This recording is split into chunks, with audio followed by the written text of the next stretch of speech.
Ramaswami, who is an architect and an interior designer for about 25, who has been an architect and an interior designer for about 25 years. So, Lakshmi, tell us, where did you study and what courses did you take? I studied in Bombay and I studied at the Academy of Architecture, and I did their 5-year program in architecture. And I've worked in India, I've worked in Cambodia, I've worked in Thailand, and now I'm back in India. Okay. So, what motivated you to choose your profession?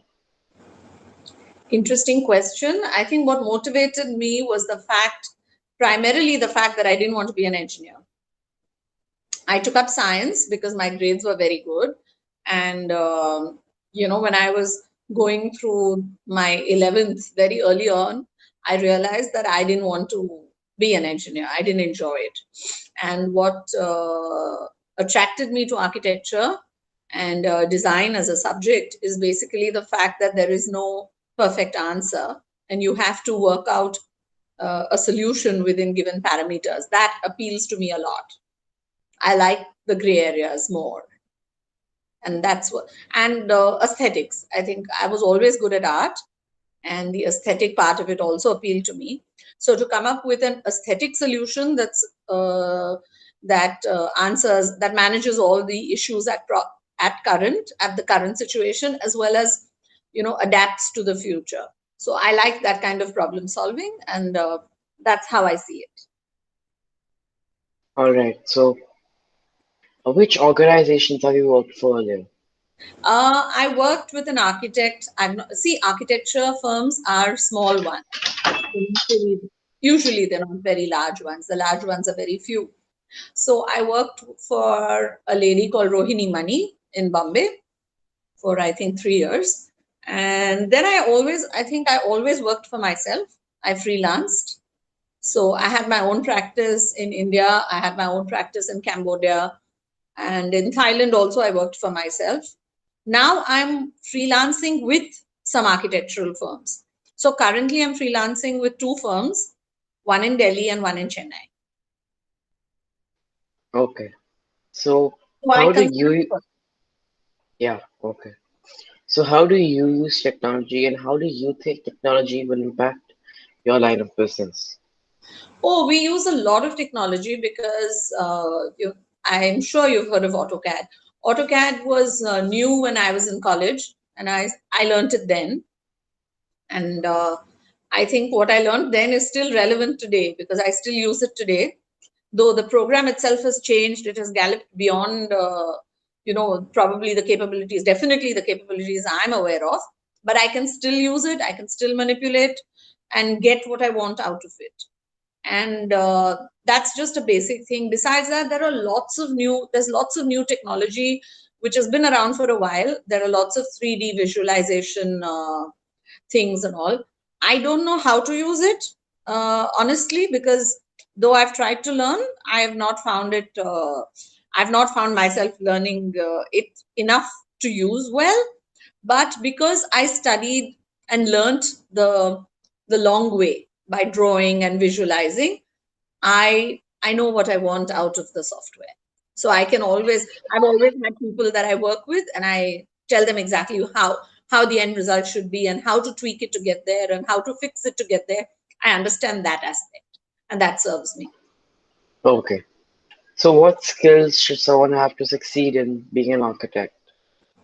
Skills, I think you have to have an interest in design. You have to have a strength in thinking, and spatial thinking is very, very important.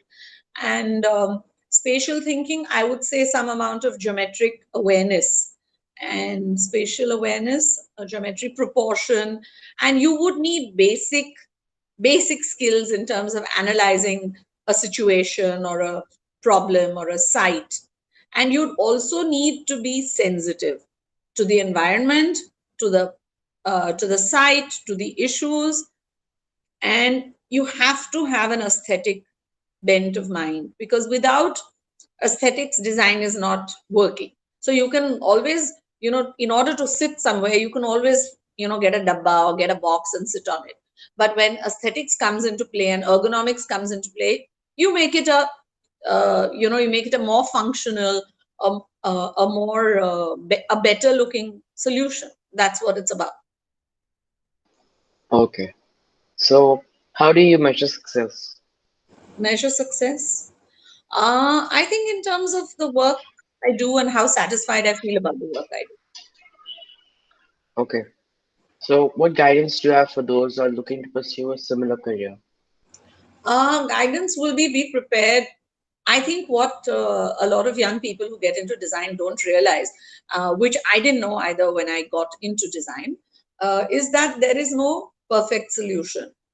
And you have to have an open mind. Because with design, you could design something a particular way. But when somebody comments on it, you have to have an open mind to understand, take that in the right perspective. If you get too attached to what you've done, and you say, no, I thought it through and it's perfect, it's not going to work. And it's not just confidence that you need. You have to, that innate confidence comes from knowing that you've analyzed it thoroughly and you've understood all the parameters. That's the only way to succeed. Okay. So, what guidance do you have for those who are looking to pursue a similar career today? Hmm. I would say travel more, see more, and be aware of your environment and be aware of the nuances in the environment, built and unbuilt, because it's not just buildings and built spaces, it's also the unbuilt spaces. So you need to be aware, you need to be sensitive, you need to tune into those things. And also, you need to be acutely aware of how people function, how the human body functions, and the scale and the size of things. That comes from instinct and observation. You have to be a keen observer of your surroundings. That's very, very important. And of course, you need to be able to draw. I mean, that's a very Yeah. basic thing. But, today, kids in college, you immediately use the software. I think you do draw with by hand for 2 years or something, and then you immediately use the software. So whereas in our case, the drawing by hand was so deep, and we were trained so deeply in it, it it never went away. And I think, even today when I see a drawing and it's not to scale, I know an AutoCAD drawing and I see it, I know immediately what's wrong with it. You need to get there. Yeah. And that's where Okay. technology alone is not enough. You have to know what you're doing. Okay. So, thank you, Lakshmi. Thank you for your help.